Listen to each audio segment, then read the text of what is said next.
There comes a moment when life no longer fits. What once felt certain begins to shake. The job you thought was stable ends. The relationship you poured yourself into unravels. The path you built with devotion suddenly feels like a detour. And in that disorienting space, you ask, why is this happening to me? But maybe the question isn't why. Maybe it's what if this isn't destruction, but direction? What if the rearranging isn't punishment, but preparation for something you can't yet see? We often think that when our life is disrupted, something has gone terribly wrong. We feel as though we are being punished, stripped of what we worked so hard to build, left standing in the ruins of what used to feel familiar. But what if the disruption is not destruction? What if it's the language of transformation, a sacred, unsettling conversation between you and life itself, asking if you're still willing to grow? There are moments when everything stable begins to tremble, when the job ends, the friendship shifts, the relationship dissolves, and suddenly the rhythm of your days feels foreign. We cling to what we know because certainty makes us feel safe, even when it no longer nourishes us. Yet, growth rarely happens in safety. It happens in the fracture, in the unexpected moments that demand we rebuild ourselves. The rearranging of life often begins with a shaking, and that shaking is not to punish you, but to awaken you. Sometimes, God moves the pieces in a way that looks like chaos from where you stand. But from a higher perspective, it's precision. We mistake the collapse for cruelty, but often it's compassion in disguise. It's life saying, you cannot stay here anymore. You cannot keep shrinking to fit the old container when your soul is ready to expand. And so, the familiar breaks apart, not because you did something wrong, but because you're being redirected towards something right. Think of how a seed must split open before it grows. From the outside, it looks like it's being destroyed. But inside, life is bursting through the shell that can no longer hold it. That's what disruption does. It breaks the shell of who you were, so that who you are becoming can finally breathe. It's uncomfortable, it's confusing, and it rarely feels holy in the moment. But the truth is, transformation almost never feels holy while it's happening. It feels like loss. It feels like uncertainty. It feels like everything you knew being rearranged without your consent. And yet, if you look closely, you'll see that the breaking has purpose. The door that closed was never rejection. It was protection. The silence you feared wasn't absence. It was space being made for clarity. Every time life removes something you thought you needed, it's creating room for what your soul has been asking for. We just don't always recognize the answer because it comes dressed as loss. There's a kind of grace in the unraveling, a hidden mercy in the way things fall apart. Because in those moments, we're forced to stop performing certainty and start practicing faith. We're reminded that control was never our anchor, connection was. And when we finally release our grip, we discover that we were never holding the plan together. It was holding us. Disruption is not an interruption to your life. It's an initiation into a deeper one. It's the moment where you stop asking to go back and start learning how to move forward differently. You learn to listen to what's no longer in alignment and to trust that if something has been removed, it's because something truer is on its way. So when life begins to shift and everything you relied on starts to tremble, resist the urge to see it as punishment. See it instead as an invitation. Something within you is evolving, and the outer world is simply rearranging to match it. The disruption is not your ending. It's your beginning. When life begins to rearrange itself, it doesn't just move the pieces around you. It starts revealing the parts within you that you've long avoided, denied, or buried under survival. What looks like a change in circumstance is often an unveiling of truth. Because when things fall apart, clarity has a way of rising from the debris. We start to see what we were attached to, what we were hiding behind, what we believed we couldn't live without. The rearranging isn't random, it's revelation. There's a moment in every transition where the external shift forces an internal reckoning. Maybe you've built your identity around being needed, being strong, being chosen. Maybe you've built your security on a relationship, a career, a plan that gave you a sense of control. And suddenly, when those structures start to shake, it's not just the world around you that feels unstable. It's your sense of self. You start asking questions you never dared to before. Who am I without this title? Without this person? Without this version of my life? It's confronting, because when God rearranges your life, He doesn't just take things away, He also shows you what you've been holding on to that was never truly yours. He reveals where your faith was conditional, where your confidence depended on certainty, where your peace was borrowed from predictability. The rearranging is never meant to shame you. It's meant to strip away the illusions that kept you small. Sometimes what feels like loss is actually the gift of seeing yourself clearly for the first time in years. When everything around you falls apart, the masks fall with it. You begin to meet the parts of you that were silenced by your need to please, to belong, to be in control.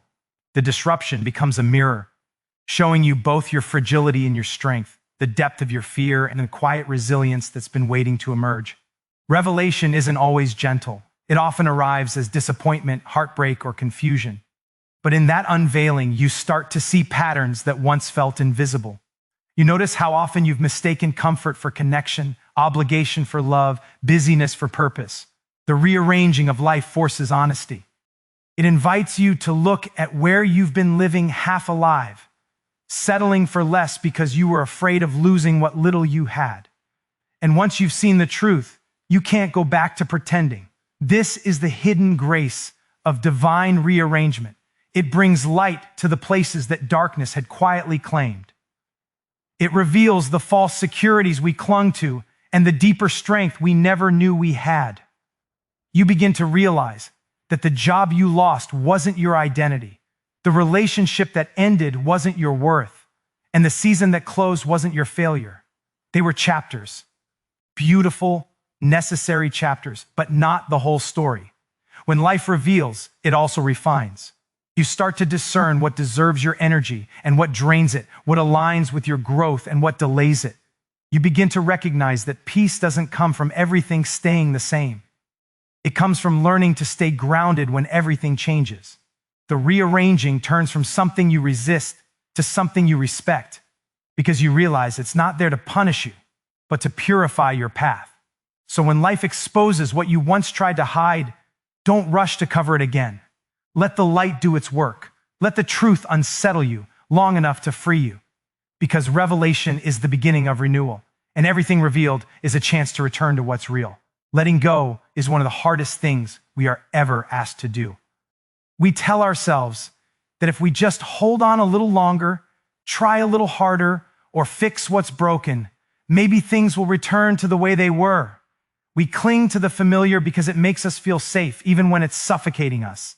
But life has a way of teaching us that holding on isn't always strength. Sometimes it's fear disguised as loyalty. The art of letting go is not a passive act of giving up. It's an active expression of trust. It's saying, I may not understand where this is leading, but I trust that it's leading somewhere good. There's a moment in every journey where you're faced with a choice to grip tighter to what's leaving or to open your hands and let it pass through.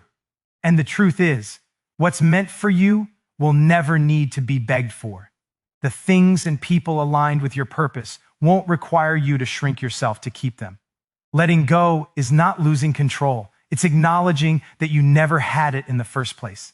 It's recognizing that life moves through cycles, and clinging to one season too long will only keep you from stepping into the next. We've been taught that surrender means weakness, but real surrender is strength in its most honest form.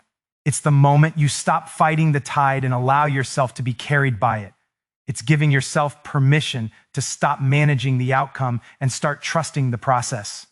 The tightness in our chest, the resistance, the endless what-ifs, they come from our attachment to what was, not from what is. And until we release that grip, there's no room for new life to enter. Letting go doesn't mean you stop caring. It means you stop trying to control how things unfold. It means you allow others to choose their own path, even when it doesn't include you. It means you stop trying to rewrite a story that has already reached its ending. There's a sacred kind of peace that comes when you finally realize you don't have to hold everything together. You're not meant to. You were never asked to carry what was never yours to keep. Sometimes God removes what we think we can't live without, because He knows it's the very thing keeping us from truly living. The relationship that ended, the dream that didn't manifest, the plan that collapsed. They weren't punishments, they were redirections. When you let go of what's fading, You create space for what's forming. The loss you mourn may be the very thing that makes room for joy you've never known. It's natural to grieve the things we release. Grief is not a sign of weakness, it's a sign that something mattered deeply. But we must remember that letting go and losing are not the same. Losing is something that happens to us. Letting go is something we choose. It's a declaration that says, I will no longer define myself by what's gone. I will trust that what's ahead holds more truth, more love, and more alignment than what I've left behind. The moment we loosen our grip, we begin to breathe again. The moment we stop fighting the inevitable, we begin to feel peace. And maybe in that release, we discover that the emptiness we feared isn't emptiness at all. It's space. Space for new life, new purpose, and new beginnings to unfold. Letting go isn't the end of the story. It's the quiet beginning of something you were always meant to find. There's a space between where you were and where you're going, a stretch of uncertainty that feels like wandering. It's the in-between, the wilderness. And no one wants to be there. It's lonely, it's unclear. It's that season when your prayers seem to echo back to you, when the answers you used to rely on no longer come, when the map you thought you were following suddenly disappears. You start to question if you made a mistake, if you missed the sign, if maybe the promise wasn't real after all. But the truth is, the wilderness isn't punishment, it's preparation. It's where faith stops being a concept and becomes a way of breathing. The wilderness strips you of the illusion that you're in control. It humbles you. It takes away the noise, the validation, the certainty you once depended on, and leaves you with only one thing: trust. You learn to trust in ways you never had to when life was comfortable. You learn to listen differently, not with your ears, but with your spirit. Because in the silence, something sacred happens. When everything external is stripped away, you begin to recognize the quiet presence that was always there, guiding you even when you couldn't see the path. Most of us try to escape the wilderness too quickly. We try to rush through it, to find shortcuts back to the familiar. But the wilderness is not a place you escape from. It's a place you pass through.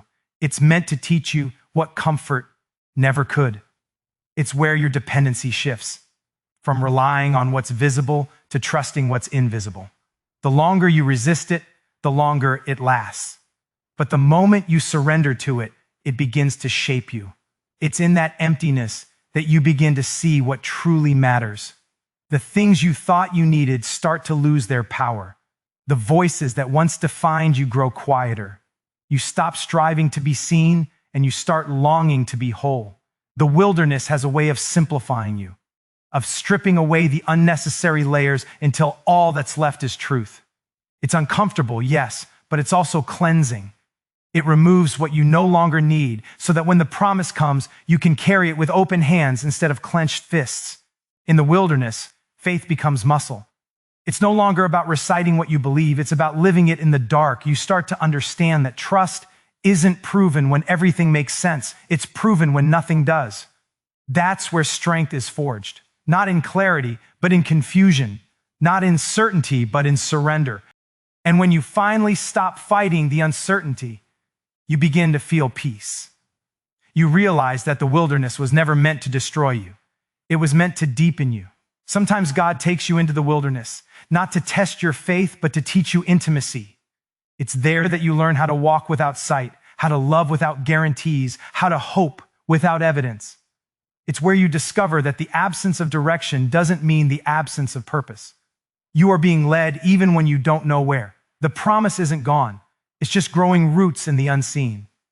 So if you find yourself wandering, unsure of where life is leading, take heart. You're not lost, you're being led. The wilderness is not a detour from your destiny, it's the bridge that carries you to it. There's a quiet season that comes before every promise. A season most people never talk about because it doesn't look like success and it doesn't feel like progress. It's the hidden place, the waiting place, the space between revelation and realization where nothing seems to be moving, yet everything is being prepared. We mistake silence for stillness, but silence is often the sound of preparation. What looks invisible to you is not invisible to God. He's working in the shadows, shaping the parts of you that the world cannot see, refining the character that must carry the promise once it arrives. It's easy to get discouraged in these hidden seasons because they feel like delay. We start to question if we heard wrong, if we missed our chance, if maybe the promise was never meant for us. But preparation is not punishment, it's mercy.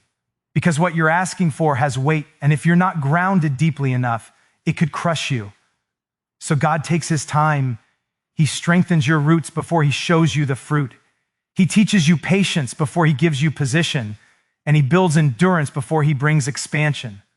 There's something sacred about being unseen. When you're hidden, you're safe from the noise, the opinions, the comparisons that can distort your purpose. You're being cultivated in quietness. The soil around you may feel dark, but darkness is where seeds grow. Everything that's alive begins in a place that looks like nothing. Don't confuse obscurity with absence. Sometimes it's protection, because what grows too fast often fades just as quickly. In those quiet seasons, your faith is tested in the most intimate ways. You don't have the comfort of confirmation, only the whisper of a promise that still feels far away. And yet, it's in those moments that you're learning what trust truly means. You start to see that faith isn't proven by what you receive, but by how you wait. You learn to keep showing up when no one's watching, to keep believing when nothing's changing, to keep walking when there's no applause. That's where true strength is formed, not in the spotlight, but in the shadows of persistence. Preparation seasons also refine your motives. They reveal whether you want the promise for validation or for purpose. Because sometimes what we call purpose is really a desire to be seen. And so, before God releases the promise, he purifies the intention. He asks you to let go of the need to prove yourself and instead learn to simply be yourself. The hidden place becomes holy ground, not because it's glamorous, but because it's honest. You are being stripped of the need to perform and reintroduced to the power of authenticity. It's only in hindsight that we realize how necessary the waiting was. We look back and see how the lessons that once felt like detours were actually the foundation for what was coming. The heartbreaks taught compassion. The disappointments built resilience. The loneliness created depth. Everything you thought was delay was development. The promise wasn't late. It was being timed perfectly with your becoming. So if you find yourself in that quiet season, don't despise it. Don't rush it. Don't try to escape it before it's done its work. Because one day, when the promise unfolds, you'll see that what felt like hiddenness was actually holiness. The preparation was never meant to break you. It was meant to build you for everything you were born to carry. There comes a time when everything familiar begins to fall away, and your instinct is to hold on tighter. You replay the past, you analyze every choice, you search for reasons to stay connected to what's already left you. But the truth is, there are moments in life when the door closing is not rejection, it's redirection. When the path changes, it's not because you failed, it's because you've completed a chapter that can no longer hold the next version of you. We often mistake endings for abandonment, but sometimes endings are God's way of creating beginnings we would never have chosen for ourselves. It's human to grieve the life you thought you'd have, the dreams that dissolved, the relationships that couldn't survive the growing, the identities that no longer fit.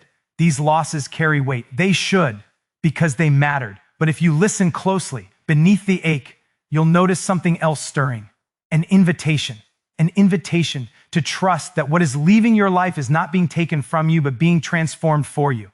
Every departure, every detour, every delay holds a divine purpose. We're just too close to see it when it's happening. The rearrangement is not random. It's the universe or God or whatever you name that greater force aligning you with what's true. It moves you away from what drains your spirit, what limits your growth, what dims your light, even if at first it feels like everything is being stripped away. It's only later that you realize the stripping was sacred. You weren't being emptied to be punished. You were being emptied to be filled with something new. There's a certain kind of freedom that only comes after loss. The kind that comes when you realize you've survived what you thought would destroy you. You learn that closure doesn't always mean clarity. Sometimes it means peace without explanation. You learn to stop chasing what doesn't return your energy. You learn that people and seasons aren't meant to complete you. They're meant to teach you. And once the lesson is learned, holding on becomes a form of self-betrayal. The rearrangement invites you to rebuild differently this time, not from fear, but from faith, not from what looks good, but from what feels aligned. You start to ask new questions, not how can I get back to what I had, but who am I becoming through what I've lost? Because the promise you're walking toward isn't about recovering the old life, it's about stepping into a new one that reflects your truth more fully.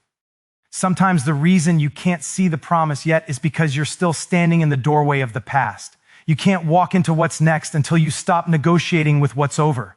The rearrangement asks you to release your need for certainty and to trust the quiet whisper that says, there's more ahead. You may not know what it looks like, but you'll feel it. That pull toward peace that doesn't depend on answers. That's the sign that the promise is near. So when life rearranges itself and it feels like everything familiar is fading, try to remember, this isn't rejection, it's invitation. You're not being cast out, you're being called forward. What's leaving isn't your loss, it's your liberation. The door that's closing isn't the end of your story. It's the threshold of your promise.